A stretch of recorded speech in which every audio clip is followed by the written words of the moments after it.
Hi guys, welcome back to my YouTube channel that is Swapna's tutorial. ನೀವಿನ್ನು ನನ್ನ ಚಾನಲ್ಗೆ subscribe ಆಗಿಲ್ಲ ಅಂದರೆ ಪ್ಲೀಸ್ ಸಬ್ಸ್ಕ್ರೈಬ್ ಆಗಿ, ವೀಡಿಯೋಸ್ನ ಲೈಕ್ ಮಾಡಿ, ಶೇರ್ ಮಾಡಿ, ಹಾಗೆ ಕಮೆಂಟ್ ಮಾಡಿ.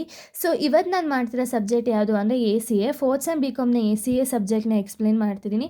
ನಾನು ಪ್ರೀವಿಯಸ್ ವೀಡಿಯೋದಲ್ಲಿ ನಾನು ಚಾಪ್ಟರ್ 2ನ ಎಕ್ಸ್ಪ್ಲೇನ್ ಮಾಡಿದೆ. ಸೊ ಈ ಒಂದು ವೀಡಿಯೋದಲ್ಲಿ ಚಾಪ್ಟರ್ 3ನ ಎಕ್ಸ್ಪ್ಲೇನ್ ಮಾಡ್ತಿದ್ದೀನಿ. ಯಾವುದು ಅಂದರೆ ಇಂಟರ್ನಲ್ ರೀಕನ್ಸ್ಟ್ರಕ್ಷನ್ಸ್ ಅಂತ ಹೇಳಿ. ಸೊ ಇದರಲ್ಲಿ 4 ಮಾರ್ಕ್ಸ್ ಸಮ್ಸ್ನ ಎಕ್ಸ್ಪ್ಲೇನ್ ಮಾಡ್ತೀನಿ. ಫಸ್ಟು ಇಂಟರ್ನಲ್ ರೀಕನ್ಸ್ಟ್ರಕ್ಷನ್ ಅಂದರೆ ಏನು ಅಂತ ಹೇಳಿ ಫಸ್ಟ್ ಮೀನಿಂಗ್ ತಿಳ್ಕೊಬೇಕಾಗುತ್ತೆ. ಇಂಟರ್ನಲ್ ರೀಕನ್ಸ್ಟ್ರಕ್ಷನ್ ಅಂದರೆ ಫಸ್ಟು ಇಂಟರ್ನಲ್ ಅಂದರೆ ವಿತಿನ್ ದಿ ಆರ್ಗನೈಸೇಷನ್ ಅಂತ. ರೀಕನ್ಸ್ಟ್ರಕ್ಷನ್ ಅಂದರೆ ನಾವೇನು ಮಾಡ್ತೀವಿ ಅಂದರೆ ಕಂಪನಿಲಿರುವಂಥ ಒಂದು ಅಸೆಟ್ಸ್ ಆಗಿರ್ಬೋದು ಅಥವಾ ಫಿಕ್ಟಿಷಿಯಸ್ ಅಸೆಟ್ಸ್ ಆಗಿರ್ಬೋದು, ಈ ಥರನೆಲ್ಲ ರಿಟರ್ನ್ ಆಫ್ ಮಾಡಿ ಕಂಪನಿ ಏನಾದರೂ ಲಾಸಲ್ಲಿ ರನ್ ಆಗ್ತಿದ್ರೆ ಕಂಪನಿಲೇ ಒಂದು ಸ್ಟ್ರಕ್ಚರ್ನ ಚೇಂಜ್ ಮಾಡ್ತಾ ಹೋಗ್ತೀವಿ. ಅಂದರೆ ಏನಾದ್ರು ರೀಆರ್ಗನೈಸ್ ಮಾಡ್ತಾ ಹೋಗ್ತೀವಿ, ಅದನ್ನು ನಾವು ರೀಕನ್ಸ್ಟ್ರಕ್ಷನ್ಸ್ ಅಂತ ಹೇಳ್ತೀವಿ. ಸೊ ಇದೊಂದು 4 ಮಾರ್ಕ್ಸ್ ಸಮ್ ಆಗಿದೆ. ಸೊ ಇಲ್ಲಿ ನಾವು ಫಸ್ಟ್ ಆಫ್ ಆಲ್ ಇಲ್ಲಿ ರೂಲ್ಸ್ ಏನು ಅಂದರೆ, ಈಗ ಒಂದು ಈಕ್ವಿಟಿ ಶೇರ್ಸ್ ಆಗಿರ್ಬೋದು ಅಥವಾ ಪ್ರಿಫರೆನ್ಸ್ ಶೇರ್ಸ್ ಆಗಿರ್ಬೋದು, ಸೊ ಪ್ರೀವಿಯಸ್ ವ್ಯಾಲ್ಯೂ ಏನಿದೆಯೋ ಅದನ್ನು ಕೊಡ್ತಾರೆ. ಅದರ ಜೊತೆಗೆ ಅವ್ರು ಏನು ಮಾಡ್ತಾರೆ ಅಂದರೆ ಕನ್ವರ್ಟ್ ಮಾಡ್ತಾ ಹೋಗ್ತಾರೆ. ಸೊ ಹಳೆ ಶೇರ್ಸ್ನ ಹೊಸ್ದಾಗಿ ಶೇರ್ಸ್ ಇಶ್ಯೂ ಮಾಡಿದಾಗ ಎಷ್ಟು ಅಮೌಂಟ್ ಬರುತ್ತೆ ಅಂತ ಹೇಳಿ ಕನ್ವರ್ಟ್ ಮಾಡ್ತಾರೆ. ಹಾಗೆ ಆ ಒಂದು ಅಮೌಂಟ್ ಏನು ಇನ್ನೂ ಅಮೌಂಟ್ ಉಳಿದಿರುತ್ತೋ ಅದನ್ನು ಕ್ಯಾಪಿಟಲ್ ರಿಡಕ್ಷನ್ ಅಕೌಂಟ್ಗೆ ಅಮೌಂಟ್ನ ಟ್ರಾನ್ಸ್ಫರ್ ಮಾಡ್ತಾ ಹೋಗ್ತಾರೆ. ಸೊ ಇಷ್ಟೇ ಒಂದು ಪ್ರೋಸೆಸ್ ಆಗಿದೆ.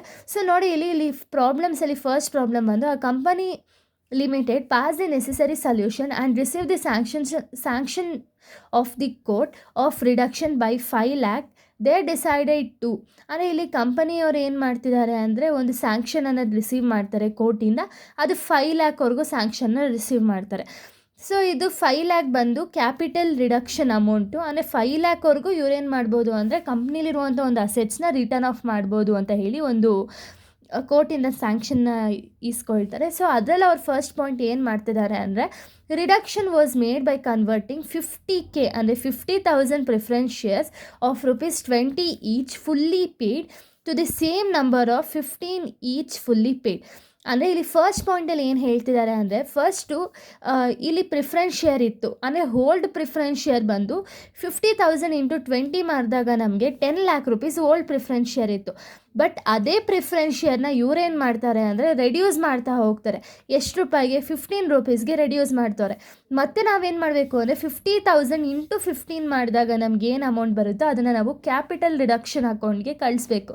ಯಾಕೆಂದರೆ ಇದರಿಂದ ಇನ್ನೂ ಅಮೌಂಟ್ ನಮಗೆ ಬರುತ್ತಲ್ಲ, ಸೊ ಆವಾಗ ನಾವು ಕ್ಯಾಪಿಟಲ್ ರಿಡಕ್ಷನ್ ಅಕೌಂಟ್ಗೆ ಕಳಿಸ್ತೀವಿ. ಅದೇ ಥರ ಸೆಕೆಂಡ್ ಪಾಯಿಂಟ್ ಏನು ಹೇಳ್ತಿದ್ದಾರೆ ಅಂದರೆ, 50,000 equity shares of ₹10 each fully paid to ₹5 each fully paid. ಅಂದರೆ ಇಲ್ಲಿ ಓಲ್ಡ್ ಈಕ್ವಿಟಿ ಶೇರ್ ವ್ಯಾಲ್ಯೂ ಎಷ್ಟಿತ್ತು? 50,000 ಇಂಟು 10 ಮಾಡಿದಾಗ ನಮಗೆ ಓಲ್ಡ್ ಈಕ್ವಿಟಿ ಶೇರ್ ವ್ಯಾಲ್ಯೂ ಬರುತ್ತೆ. ಸೊ ಅದನ್ನು ಇವ್ರು ಏನು ಮಾಡ್ತಿದ್ದಾರೆ ಅಂದರೆ ಕನ್ವರ್ಟ್ ಮಾಡ್ತಿದ್ದಾರೆ. ಎಷ್ಟು ರೂಪಾಯಿಗೆ? 5 ರೂಪೀಸ್ಗೆ ಕನ್ವರ್ಟ್ ಮಾಡ್ತಿದ್ದಾರಲ್ಲ. ಸೊ ಆವಾಗ ಅದು ನ್ಯೂ ಈಕ್ವಿಟಿ ಶೇರ್ ಆಗುತ್ತೆ. ಹಳೆ ಈಕ್ವಿಟಿ ಶೇರ್ ಹೋಗಿ ನ್ಯೂ ಈಕ್ವಿಟಿ ಶೇರ್ ಆಗುತ್ತಲ್ಲ. ಸೊ ಇನ್ನು ಮಿಕ್ಕಿದ ಅಮೌಂಟ್ನ ನಾವೇನು ಮಾಡ್ತೀವಿ? ಕ್ಯಾಪಿಟಲ್ ರಿಡಕ್ಷನ್ ಅಕೌಂಟ್ಗೆ ಟ್ರಾನ್ಸ್ಫರ್ ಮಾಡ್ತೀವಿ. ಸೊ ನೆಕ್ಸ್ಟ್ ಪಾಯಿಂಟ್ ಏನು ಹೇಳ್ತಿದ್ದಾರೆ, return of losses ₹2,10,000, plant and machinery 90,000, good will 40,000, investment 8,000. ಇಷ್ಟನ್ನು ಕೂಡ ರಿಟರ್ನ್ ಆಫ್ ಮಾಡಿ ಅಂತ ಹೇಳ್ತಿದ್ದಾರೆ. ನಮ್ಮ ಹತ್ರ ಏನು ಅಮೌಂಟ್ ಇರುತ್ತೋ ಇಷ್ಟನ್ನು ಕೂಡ ರಿಟರ್ನ್ ಆಫ್ ಮಾಡಿ. ಅಂದರೆ ಇವಾಗ ನೋಡಿ, ಇಲ್ಲಿ ಫಸ್ಟ್ ಪಾಯಿಂಟಲ್ಲಿ ಏನು ಬರುತ್ತೆ ಅಂದರೆ, ಯೂಶ್ವಲಿ ಎಲ್ಲ ಸಮ್ಸ್ಗೂ ಇದೇ ಥರ ಫಾರ್ಮ್ಯಾಟ್ ಬರುತ್ತೆ. ಸೊ ಫಸ್ಟಲ್ಲಿ ನೀವೇನು ಮಾಡ್ತೀರಾ ಅಂದರೆ, ಫಸ್ಟು ಅಸೆಟ್ಸ್ ಯಾವ್ದಾದ್ರು ರೆಡ್ಯೂಸ್ ಆಗಿದ್ರೆ ಹಾಕೊಳ್ತಾ ಹೋಗ್ತೀರಾ. ರೆಡ್ಯೂಸ್ ಆಗಿ ಅಕಸ್ಮಾತ್ ನಾವೇನಾದ್ರು ಹೊಸ ಶೇರ್ಸ್ನ ಇಶ್ಯೂ ಮಾಡಿದರೆ ಅಥವಾ ಹೊಸ ಡಿಬೆಂಚರ್ಸ್ನ ಇಶ್ಯೂ ಮಾಡಿದರೆ ಅದನ್ನು ಕೂಡ ಬರೀತೀರಾ. ಈಗ ಅಕಸ್ಮಾತ್ ಹೊಸ ಡಿಬೆಂಚರ್ ಏನಾದ್ರು ಇಶ್ಯೂ ಮಾಡಿದರೆ ಅಂದರೆ ಆಗ ಬ್ಯಾಂಕ್ ಅಕೌಂಟ್ಗೆ ಅಮೌಂಟ್ ಹೋಗುತ್ತೆ. Bank account data to debenture account ಅಂತ ಹೇಳಿ ಬ್ಯಾಂಕಿಗೆ ಅಮೌಂಟ್ ಹೋಗುತ್ತೆ. ಸೊ ಅಕಸ್ಮಾತ್ ನೀವೇನಾದ್ರು ಕಂಪನಿ ಏನಾದ್ರು ಲಾಸಲ್ಲಿ, ಇವಾಗ ಗುಡ್ ವಿಲ್ ರಿಟರ್ನ್ ಆಫ್ ಅಥವಾ ಏನಾದ್ರು ಅಸೆಟ್ಸ್ ಲಾಸಲ್ಲಿ ಏನಾದ್ರು ಇದ್ದರೆ ಅದನ್ನು ನಾವು ಲಾಸ್ಟ್ ಅಕೌಂಟ್ಗೆ ಹಾಕ್ತೀವಿ. ಏನೇ ಇದ್ದರೂ ಅದು ಲಾಸ್ಟಿಗೆ ಹೋಗುತ್ತೆ. ಸೊ ಕ್ಯಾಪಿಟಲ್ ರಿಡಕ್ಷನ್ ಅಮೌಂಟಿಂದ ಇನ್ನು ಮಿಕ್ಕಿದೆಲ್ಲ ಕಟ್ ಆಗ್ತಾ ಹೋಗುತ್ತೆ ಅಮೌಂಟು. ಸೊ ನಮಗೆ ಇಲ್ಲಿ ಫಸ್ಟ್ ಪಾಯಿಂಟ್ ನೋಡೋದಾದರೆ, reduction was made by converting 50K preference shares of ₹20 each. ಅಂದರೆ ಇಲ್ಲಿ ನಮ್ಗೆ ಓಲ್ಡ್ ಪ್ರಿಫರೆನ್ಸ್ ಶೇರ್ ಎಷ್ಟು? 50,000 ಇಂಟು 20 ಮಾಡಿದಾಗ ನಮಗೆ ಓಲ್ಡ್ ಪ್ರಿಫರೆನ್ಸ್ ಶೇರ್ಸ್ ಬರುತ್ತೆ. ಸೊ ಇವಾಗ ನಾವೇನು ಮಾಡ್ತಿದ್ದೀವಿ ಅಂದರೆ ಜರ್ನಲ್ ಎಂಟ್ರೀಸ್ನ ಪಾಸ್ ಮಾಡಬೇಕಲ್ವಾ. So journal entries in the books of a company limited ಅಂತ ಹಾಕಿ normal serial number, particular, CLF, debit, credit ಅಂತ ಹೇಳಿ ಈ ಥರ ಕಾಲಮ್ಸ್ ಹಾಕ್ತೀವಿ. ಫಸ್ಟ್ ಕಾಲಮಲ್ಲಿ ಫಸ್ಟ್ ಏನು ಬರುತ್ತೆ ಅಂದರೆ old preference share capital account. Old preference share capital account ಎಷ್ಟಿದೆ? 50,000 ಇಂಟು 20 ಮಾಡಿದಾಗ ನಮಗೆ 10 lac rupees old preference share amount ಸಿಗುತ್ತೆ. ಸೊ ನಾವೇನು ಮಾಡ್ತಿದ್ದೀವಿ ಅಂದರೆ 20 ರುಪೀಸ್ ಇದ್ದಿದ್ದ ಶೇರ್ನ 15 ರುಪೀಸಾಗಿ ಕನ್ವರ್ಟ್ ಮಾಡ್ತಿದ್ದೀವಿ. ಸೊ ಆವಾಗ ಏನಾಗುತ್ತೆ ಅಂದರೆ new preference share capital account. Old preference share capital account ನಮ್ಮ ಹತ್ರ 10 ಲ್ಯಾಕ್ ಇದೆ. ಸೊ ಅದನ್ನು ನಾವೇನು ಮಾಡ್ತಿದ್ದೀವಿ ಅಂದರೆ ನ್ಯೂ ಆಗಿ ಕನ್ವರ್ಟ್ ಮಾಡ್ತಿದ್ದೀವಿ. ನ್ಯೂ ಎಷ್ಟು? ನಮ್ಮ ಹತ್ರ ಅಮೌಂಟ್ ಇರೋದೆಷ್ಟು? 50,000 ಇಂಟು 15 ಮಾಡಿದಾಗ ನಮಗೆ 7,50,000 ರುಪೀಸ್ ಆನ್ಸರ್ ಬರುತ್ತೆ. ಇನ್ನು ರಿಮೈನಿಂಗ್ ಅಮೌಂಟ್ ಏನಿದೆ ಅಂದರೆ 7,50,000 ಮೈನಸ್ 10 ಲ್ಯಾಕ್ ಮಾಡಿದಾಗ ನಮಗೆ 2,50,000 ರುಪೀಸ್ ಇನ್ನೂ ರಿಮೈನಿಂಗ್ ಬ್ಯಾಲೆನ್ಸ್ ಇರುತ್ತಲ್ಲ. ಸೊ ಈ ಒಂದು ಬ್ಯಾಲೆನ್ಸ್ನ ನಾವೇನು ಮಾಡ್ತೀವಿ ಅಂದರೆ ಕ್ಯಾಪಿಟಲ್ ರಿಡಕ್ಷನ್ ಅಕೌಂಟ್ಗೆ ಟ್ರಾನ್ಸ್ಫರ್ ಮಾಡ್ತೀವಿ. ಕ್ಯಾಪಿಟಲ್ ರಿಡಕ್ಷನ್ ಅಕೌಂಟ್ ಅಂತ ಹಾಕಿ ನರೇಷನ್ ಬಂದು, ನಿಮ್ಗೆ ಅಕಸ್ಮಾತ್ ಏನಾದ್ರು ಈ ನರೇಷನ್ನ ಬರೆಯೋಕ್ಕಾಗಿಲ್ಲ ಅಂದರೆ ಇಲ್ಲಿ ಏನು ನರೇಷನ್ ಇದೆಯೋ ಇದನ್ನು ಆ್ಯಸ್ ಇಟ್ ಈಸ್ ಬರಿಬೋದು. ಸೊ ನೋಡಿ, being 50,000 preference shares of ₹20 each converted into 15 each ಅಂದರೆ ₹20 ಇರುವಂಥ ಒಂದು ಶೇರ್ ವ್ಯಾಲ್ಯೂನ ₹15 ಕನ್ವರ್ಟ್ ಮಾಡಿದ್ದೀವಿ ಅಂತ ಹೇಳಿ ಅರ್ಥ. ಸೊ ಸೆಕೆಂಡ್ ಪಾಯಿಂಟ್ ನೋಡೋದಾದರೆ 50,000 equity shares of ₹10 each fully paid to ₹5 each fully paid. ಅಂದರೆ ಇವಾಗ ಓಲ್ಡ್ ಈಕ್ವಿಟಿ ಶೇರ್ ವ್ಯಾಲ್ಯೂ ಎಷ್ಟಿದೆ ಅಂದರೆ 50,000 ಇಂಟು 10 ಮಾಡಿದಾಗ ನಮಗೆ ಓಲ್ಡ್ ಈಕ್ವಿಟಿ ಶೇರ್ ವ್ಯಾಲ್ಯೂ ಸಿಗುತ್ತೆ. ಸೊ ನೋಡಿ, old equity share capital account ಅಂತ ಹಾಕ್ಕೊಂಡು 50,000 ಇಂಟು 10 ಮಾಡಿದಾಗ ನಮಗೆ 5 ಲ್ಯಾಕ್ ರುಪೀಸ್ ಆನ್ಸರ್ ಬರುತ್ತೆ. ಇವಾಗ ನಾವೇನು ಮಾಡ್ತಿದ್ದೀವಿ ಅಂದರೆ ₹10 ಇರುವಂಥ ಒಂದು ಶೇರ್ ವ್ಯಾಲ್ಯೂನ ₹5 ಹಂಗೆ ರೆಡ್ಯೂಸ್ ಮಾಡ್ತಾ ಹೋಗಿದ್ದೀವಲ್ಲ.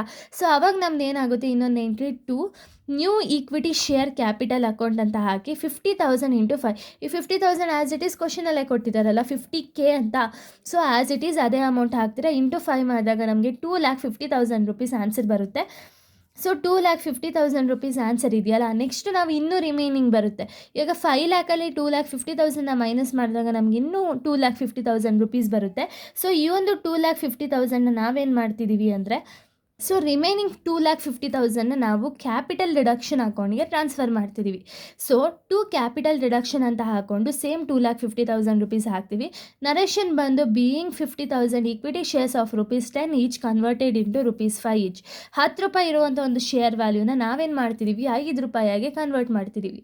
ಸೊ ನೆಕ್ಸ್ಟ್ ನಾವು ನೋಡ್ತೀವಿ, ಅಕಸ್ಮಾತ್ ಯಾವ್ದಾದ್ರು ಹೊಸ ಶೇರ್ಸ್ನ ಇಶ್ಯೂ ಮಾಡಿದಾರಾ ಅಥವಾ ಹೊಸ ಡಿಬೆಂಚರ್ಸ್ನ ಇಶ್ಯೂ ಮಾಡಿದಾರಾ ಅಂತ ಹೇಳಿ ನೋಡ್ತೀವಿ. ಬಟ್ ಇದರಲ್ಲಿ ಯಾವುದೂ ಇಲ್ಲ. ಲಾಸ್ಟ್ ಪಾಯಿಂಟ್ ಬಂದು right of losses of rupees ಅಂತ ಹೇಳಿ ಅಮೌಂಟ್ ಕೊಡ್ತಾ ಹೋಗಿದ್ದಾರೆ. ಲಾಸಸ್ನ ರಿಟರ್ನ್ ಆಫ್ ಮಾಡಿ ಅಂತ ಹೇಳಿ ಅಮೌಂಟ್ ಕೊಟ್ಟಿದ್ದಾರಲ್ಲ. ಸೊ ಈ ಒಂದು ಲಾಸಸ್ನ ನಾವು ರಿಟರ್ನ್ ಆಫ್ ಮಾಡೋದು ಯಾವಾಗ ಅಂದರೆ ಲಾಸ್ಟ್ ಅಕೌಂಟಲ್ಲಿ ನಾವು ರಿಟರ್ನ್ ಆಫ್ ಮಾಡಬೇಕು.